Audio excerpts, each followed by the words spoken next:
para deixar a coisa bem precisa nos 15 minutos, então, eu escrevi como sendo atributos para o veículo de trilho no pensar em mobilidade para a região da Grande Florianópolis. Esse é a temática. Então, dentro desse tempo de 15 minutos, da temática de mobilidade urbana, pensei em abordar alguns conceitos de mobilidade sobre trilho que julgo norteadores e estruturantes para serem considerados no planejamento da mobilidade para os municípios da região metropolitana da Grande Florianópolis. A minha proximidade com a temática ferroviária veio desde criança por viajar no trem que circulava ali no Vale do Itajaí, eu trem no sul de Blumenau. Mais profissionalmente, ocorreu por conceber e coordenar a elaboração da grade curricular no primeiro curso de Engenharia Ferroviária e Metroviária da UFSC e do Brasil, né? Além dos cursos de Engenharia Ferroviária e Metroviária, foram concebidos lá no campus da UFSC em Joinville e implantados os cursos de Engenharia Aeroespacial, também o primeiro do país, Engenharia Automotiva e Engenharia Naval, onde esses 4 cursos eram para atuarem nas soluções da mobilidade de produtos e pessoas no país. Engenharia de Transporte e Logística, também o primeiro currículo, a primeira concepção do Brasil, e Engenharia Civil em Infraestrutura de Transporte, para atuarem na logística e infraestrutura necessária para a mobilidade de produtos e pessoas no Brasil. E um curso de Engenharia Mecatrônica para gerar soluções de hardware e software para as tecnologias presentes nos cursos de engenharia que iam trabalhar o transporte, que iam trabalhar a infraestrutura e a logística. O centro lá de engenharia da UFSC de Joinville foi chamado de Centro de Engenharias de Mobilidade, o CENS, inaugurado em 2009. Durante um processo, esse centro foi renomeado para Centro Tecnológico de Joinville, provavelmente também a missão e a visão que a gente tinha lá atrás sobre engenharias da mobilidade também deve ter sido modificado, ou deve estar um pouco diferente. Eu não vou discorrer sobre isso. Segundo se noticia, o curso de Engenharia Ferroviária e Metroviária da UFSC, em Joinville, está com alguns problemas de falta de candidato para cursar engenharia. Há, por certo, análises sobre isso, cuja abordagem não cabe aqui. Provavelmente a UFSC tem essas análises. O tema de ferrovia existe no Brasil desde 1854, quando foi implantada a primeira ferrovia, a Estrada de Ferro de Mauá, né? Contudo, ainda somos o único país de grandes dimensões que não tem a malha ferroviária integrada ao sistema de transporte, nem para pessoas, nem para produtos do país.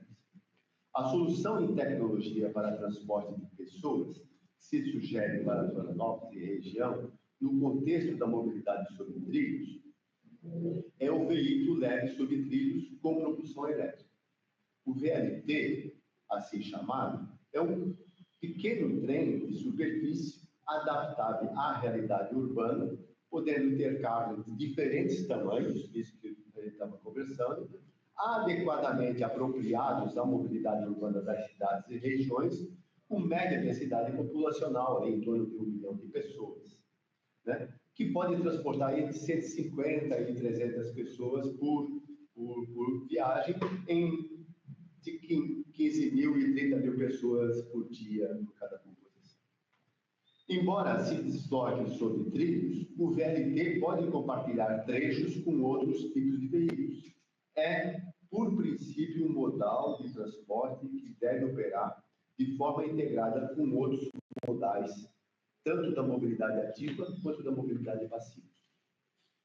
Nessa abordagem, né, e nesses 15 minutos, então eu vou usar a minha experiência então, de professor e pesquisador em projeto e metodologia de projeto, confiabilidade e análise de risco, a partir de uma visão de um engenheiro mecânico, para iluminar, potencializar e focar aspectos da mobilidade ou do modal ferroviário para transporte de pessoas. A visão é apresentar e justificar a consideração de alguns atributos para o veículo sob trilho, né? Enquanto variáveis de planejamento e de projeto para o delineamento de soluções de mobilidade urbana para a região aqui da Grande Florianópolis. Mas antes de discorrer sobre o VLT, eu punhei 3 perguntas para deixar para nós aqui, depois a gente pode discutir mais. Por que a mobilidade sob trilho com propulsão elétrica é uma solução para o transporte de pessoas? A segunda pergunta: por que a mobilidade sob trilhos é aderente à temática ambiental a ser considerada como solução para a mobilidade urbana da região da Grande Florianópolis? A terceira pergunta: poderá a alternativa do trilho furar a bolha que controla o transporte sobre pneus em Florianópolis e região, antigo modelo de negócio, acomodado ao rito do já se faz isso há tanto tempo, por que é preciso inovar? Haja vista de muitos estudos, debates, projetos que nunca saíram do papel ao longo desses muitos anos. Então, essas 3 perguntas, acho que elas são norteadoras. Eu passo agora a encaminhar o que eu chamo de atributos em análise. O primeiro atributo que eu vejo a ser analisado para o VLT é o atributo econômico. Então, a dinâmica da mobilidade a ser desenvolvida na região da Grande Florianópolis, na perspectiva de implantar o VLT, trará novas frentes de negócio, de trabalho, de tecnologias, de empreendimento, de percepção de segurança, de comodidade, de interconexões com outros modais e com os espaços das cidades. Por ser uma novidade, potencializará novos usuários para o transporte público, além de novas exigências para o sistema de transporte regional. O empreendimento demandará planejar estacionamentos de integração de veículos de mobilidade passiva e ativa, espaços de comércio, lazer, escolas, creches, junto aos entroncamentos de interconexão, como ocorre em outros lugares do mundo. Santa Catarina, do ponto de vista econômico, tem a sede da maior indústria de motores e de outros produtos elétricos da América Latina. E está entre as 10 maiores do mundo, a WEG. No Rio Grande do Sul, temos uma das maiores montadoras de carroceria de caminhões e ônibus do mundo. Em Santa Catarina, na pesquisa que eu coordenei para a Fiesc em 2012, tinha um parque de empresas de produção de mobiliário para cabines de ônibus, trens, metrôs, barcos, aviões. Ou seja, Santa Catarina e região dispõem de expertise para fazer parcerias para desenvolver, implantar e manter um sistema técnico como o VLT com propulsão elétrica operando aqui na região e em todas as outras regiões que se criam. O segundo atributo, que eu acho que é importante analisar, é o do planejamento e projeto. A mobilidade sob trilho exige rigoroso planejamento e projeto e execução para fazer a infraestrutura diária, de embarque e desembarque, especificar os carros de passageiro, moldar a integração do sistema, organizar os horários, especificar trajetos, manobras e desvios de composição e fazer manutenção que garanta o sistema na condição de tão bom quanto novo, durante o seu ciclo de vida de operação. Ferrovias não permite puxadinhos ou quebra-galhos, só funciona com perfeita organização. Devido ao alto investimento, tem reflexos no atributo econômico, por isso exige precisão e profissionalismo. O transporte sob trilho, no final do século XIX e século XX no Brasil, teve a participação do Estado, com grande participação da iniciativa privada, sem um padrão tecnológico e exigência de integração a ser seguido. Por conseguinte, isso no Brasil, por conseguinte, cada empreendedor construía a via a partir de sua tecnologia e suas necessidades. Resultado: produziu um sistema desintegrado em nível nacional com 8 bitolas diferentes, com sistemas de rodado e espessura de trilhos diferentes. Por isso, o planejamento, e isso inviabilizou toda a a integração. Hoje ainda a gente opera no Brasil com 4 bitolas. Por isso, o planejamento e projeto tem que ter referenciais técnicos a partir da visão do Estado e não somente do governo. Deve contemplar no planejamento um ciclo de vida de 50 a 100 anos, para ser economicamente viável. O terceiro atributo que eu acho importante é o tempo e a pontualidade, para comparar com os outros modais de transporte, né? Quem utilizou ou utiliza o transporte ferroviário tem a percepção de que o minuto, o segundo, são fragmentos de tempo importantes e considerados no planejamento das paradas e das partidas dos veículos, VLT, trens ou metrôs. Essa precisão de tempo orienta os planejadores e os usuários do modal nas ações de embarque e desembarque, nas medidas de deslocamento sobre as vias, nas chegadas e saídas das estações, que influencia a agenda de trabalho das pessoas para o estudo, para o lazer, para os encontros, para o descanso. Esse modal, mais do que o modal aéreo, modal ferroviário, coletivo ou mesmo particular, permite os usuários comprometerem-se com a precisão aos compromissos do cotidiano. Então, por certo, esse modal influenciou na cultura do horário inglês, que a gente às vezes fala, ou na precisão do horário suíço, que às vezes não comenta. Muito dos sistemas ferroviários. Ou seja, o modal ferroviário influencia na cultura das pessoas em relação tempo, agenda, disponibilidade e pontualidade. O quarto atributo, que eu acho importante a ser considerado, é a segurança. Entre os modais de transporte terrestre, o modal ferroviário é considerado o mais seguro. Há razões para isso. Opera em linhas exclusivas, tem cultura de ergonomia, de planejamento, de confiabilidade, de análise de risco, é muito regulamentado, transporta grande quantidade de pessoas.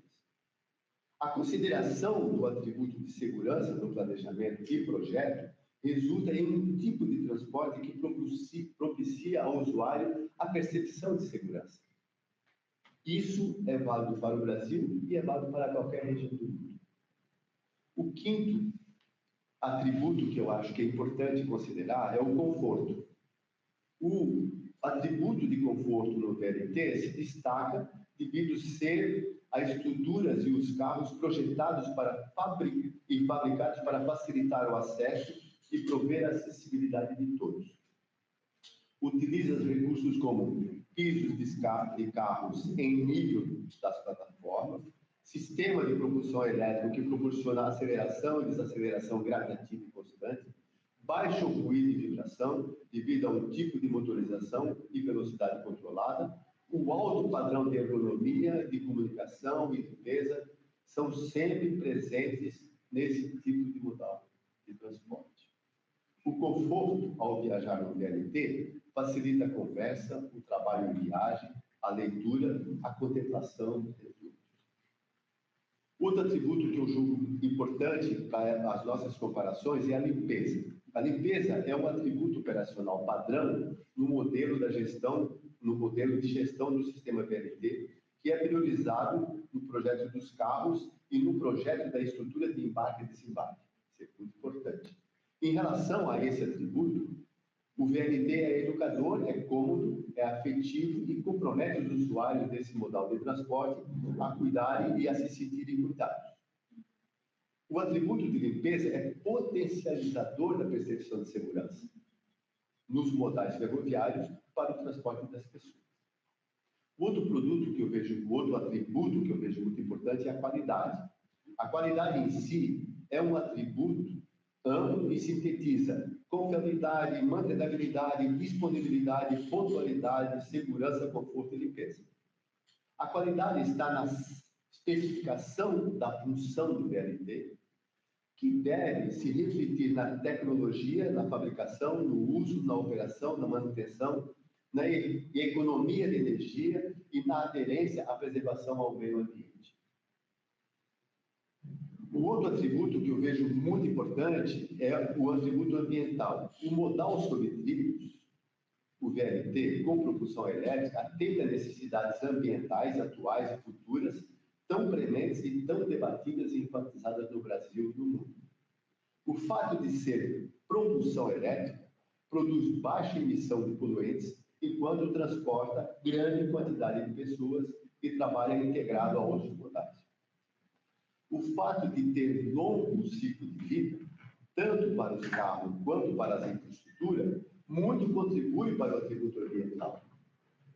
Além disso, pode utilizar as vias privativas compartilhadas com outros modais e se adaptar ao traçado que já existe na cidade. Né? Em Lyon, tu anda com VLTs que fazem aquelas curvas naquelas ruazinhas todas antigas, tem 6, 7 metros de comprimento, e vão caminhando. Então, é tudo possível. É como se tu andasse no Lego. É muito, muito interessante. O ciclo de vida é um outro atributo que eu acho que tem que ser considerado. Aqui estava se falando de ônibus. O ônibus tem um ciclo de vida de quanto? O motor de 5 anos, 4 anos. O carro tem ciclo de vida de 10 anos, mas ele já se deteriora violentamente. O caso do VLT, o ciclo de vida de um produto, é um espaço de tempo que inicia na concepção do produto e do sistema, passando pelo planejamento, a fabricação, a implantação, a vida útil, operação e manutenção e o descarte final. O ciclo de vida do VLT, carros e a tecnologia dos carros é estimado em 30 anos.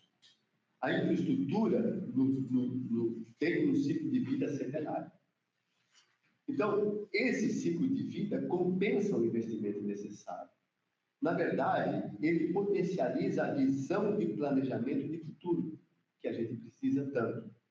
Porque uma geração viabiliza a construção de um modal de transporte que também será utilizado pelas gerações seguintes. Olha que maravilha isso, né? O outro atributo que eu vejo extremamente importante é a integração.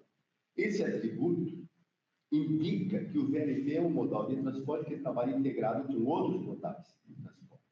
Sobre esse atributo, o VLT é um projeto de Estado, mais do que um projeto de governo.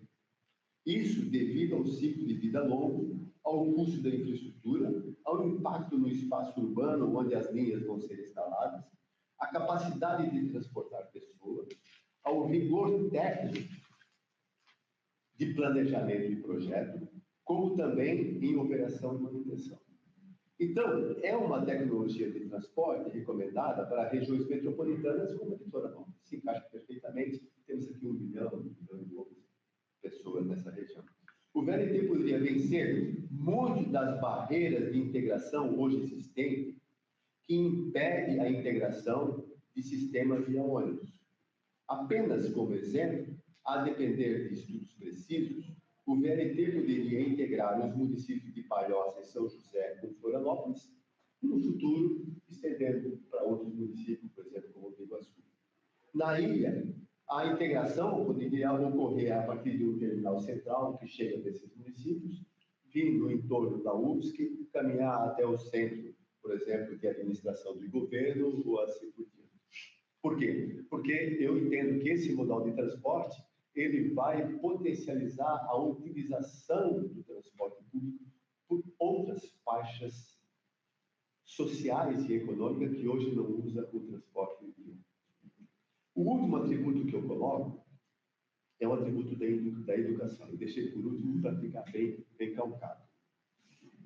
Em muitas gerações de usuários da mobilidade passiva em Florianópolis e em Santa Catarina, dependeram e dependem exclusivamente de automóveis, ônibus e caminhões.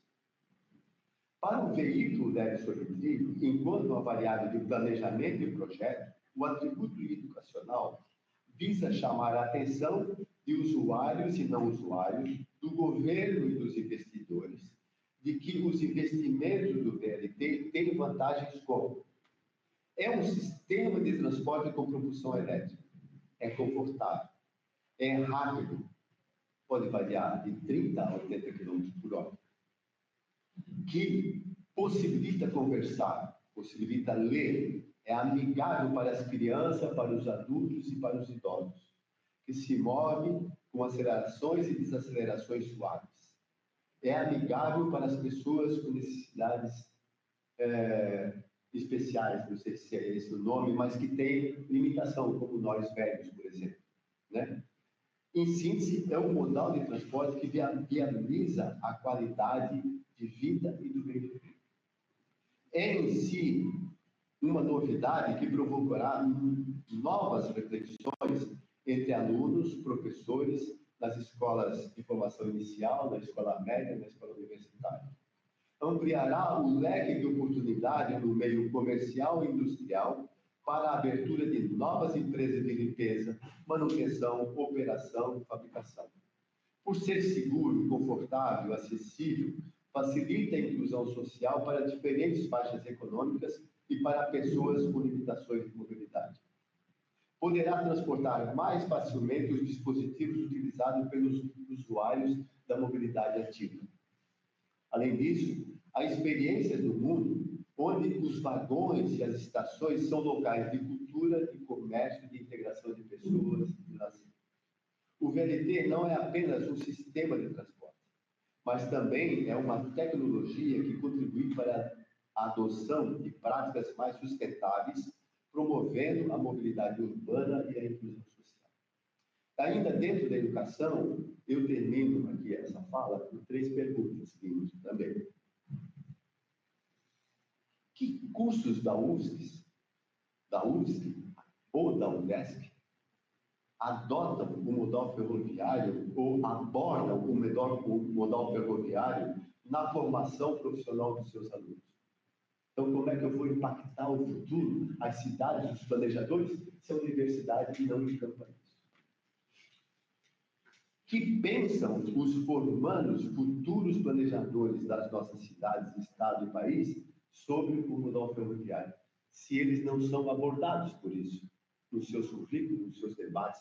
Olha a sala, quantos estudantes nós temos.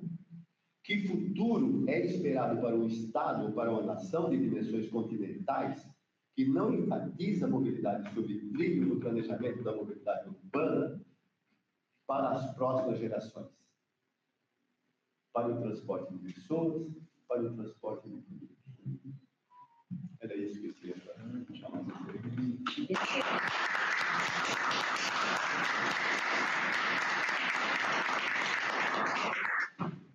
Então, gente, se puder fazer rapidamente aqui umas perguntas só, né, para a gente fazer um curso de perguntas, responder o professor, para a gente poder Posso passar. ficar à tarde também, se vocês quiserem, depois de bater à tarde, para não perder o ritmo das discussões. Pode ir lá?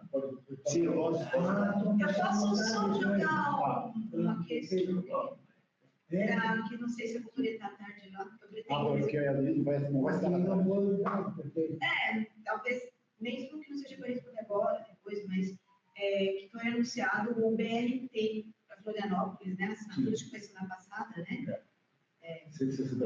Uns 5 quilômetros aqui entre Trindade, outros que sabem de Limões, e um pedacinho na Mauro Ramos, né? Relação do BRT, o que pensa a respeito? Eu tenho uma visão de engenheiro sobre isso, né? Eu acho que não são coisas comparáveis. O BRT, o ônibus, é um veículo planejado para transporte de produtos adaptado para transporte de pessoas. Eu tenho dificuldade de andar de ônibus porque eu tenho que subir 3 degraus. Já tenho 73 anos, se eu tenho uma sacola, tenho uma bolsa, eu tenho não sei o quê, eu sinto medo. E sinto desconforto com as acelerações e desacelerações e com a altura dos ônibus. Se eu fosse pensar num BRT de roda pequena, piso baixo, a pista exclusiva e com concreto, né? Com acelerações e desacelerações suaves, aí eu posso comparar BRT com BRT, porque senão não são coisas comparáveis. Eu vou comparar um ônibus para transporte de pessoas com um veículo projetado para transporte de pessoas. Então, essa é a minha radicalidade. Eu visitei as empresas de ônibus, eu trabalho com isso há muito tempo, e eu fiz um projeto com o Verne e tal, sobre a especificação dos ônibus para a região da Grande Florianópolis, e já discutimos isso lá dentro, inclusive nas empresas que produzem os ônibus. Quando esses ônibus foram adaptados, quando esses ônibus foram projetados para pessoas, não um ônibus de aeroporto, por exemplo, vão ser iguais ao do VLT. Sim. Você identifica o nome? Tá. Sou mestranda no programa de pós-graduação em Geografia, sou Joana de Paulo, eu faço parte do CIT, no Cristiano, e a minha pergunta vai ser bem pontual também, né? Eu estudo sobre a possibilidade de transporte marítimo em Florianópolis, daí a minha pergunta, já que você está propondo, né, o modal, inclusive, parabéns, gostei muito da sua apresentação, como que você acha que esses novos modais eles podem ser abordados, assim, né? Porque eu também estudo outro modal, então eu acho que eu estou sentindo uma grande dificuldade disso, né, de chegar a essa conclusão de como que novos modelos podem ser apresentados, por exemplo, para serem implementados. Assim. Quando eu implantei o Centro de Engenharia da Mobilidade lá em Joinville, com esses cursos todos, inclusive o curso de Engenharia Naval, eu discutia isso mesmo lá em Joinville.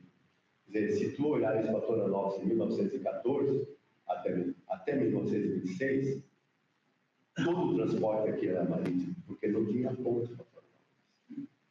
Né? Toda a população que chegou em Santa Catarina veio de navios.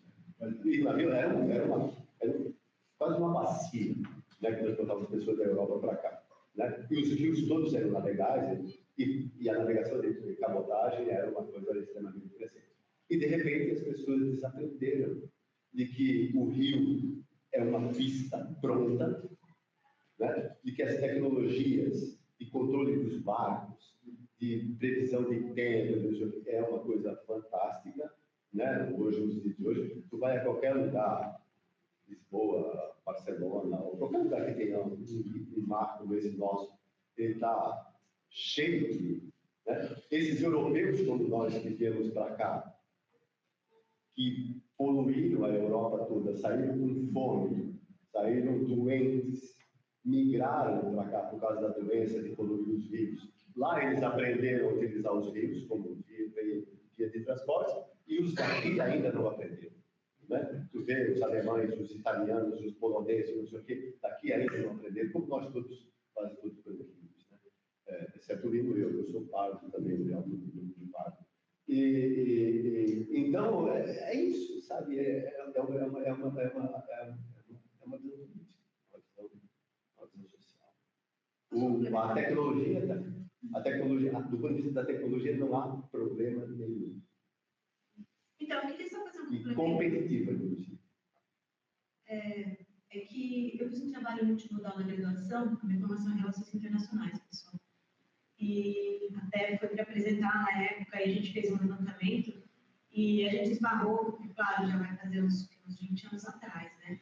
Mas tinha um problema aqui, que eu trabalhei multimodal, questão de ferrovia, transporte marítimo, que era o transporte de alimentos, era sobre o Mercosul, né? Até teve um evento aqui, né, que foi chamado Capital do Mercosul, foi bem na época que eu estava pesquisando.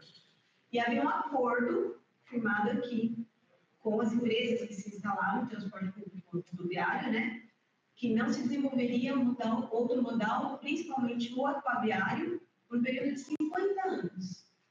Isso documentado. Agora pode-se abrir esse diálogo porque esse período passou, mas não podia, era indiscutível, porque tinha um acordo, tá? E existe um documento sobre isso. Só para complementar, quando eu estava contando... Foi o que eu fiz durante outros meses, e foi para desenvolver uma bolsa de pesquisa que o estudo era sobre isso. Só para complementar, quando eu estava implantando o meu artigo e estava estruturando o currículo da engenharia naval e os laboratórios, Santa Catarina era responsável pela produção de 50% de todas as embarcações de passeio do país. Estava em Santa Catarina. Então, não é um problema tecnológico. Não é de correnteza, não é de maré, não é de... A Chevron tem exporta embarcações para os Estados Unidos. Exporta? Não, na época, essa era a pesquisa que eu tinha. Por isso que a gente até montava em Joinville um laboratório, né, para estudar aerodinâmica, para estudar embarcações. O justificativo que impede o tempo que o sul e a maré não permite. Isso é um argumento. Eu acho que é falso, argumento. Esse diz que impede de implantar as normas alfabéticas. Se impedisse, eles fizeram aquele sistema durante alguns anos agora, do passeio que sai da terminal da beira-mar. Mas antes. Eles fizeram aquele de passeio só durante o verão, que saía daqui, ia para Santo Antônio de Lisboa até Canas Vieiras. Isso. E eu, como eu moro ali perto, usei bastante porque você podia ir para Santo Antônio e voltar, que nem se fosse ônibus. Gente, se tem esse problema, como é que não tem no verão ali, o turista? Depois não pode por causa do problema que eles dizem. Então, não tem.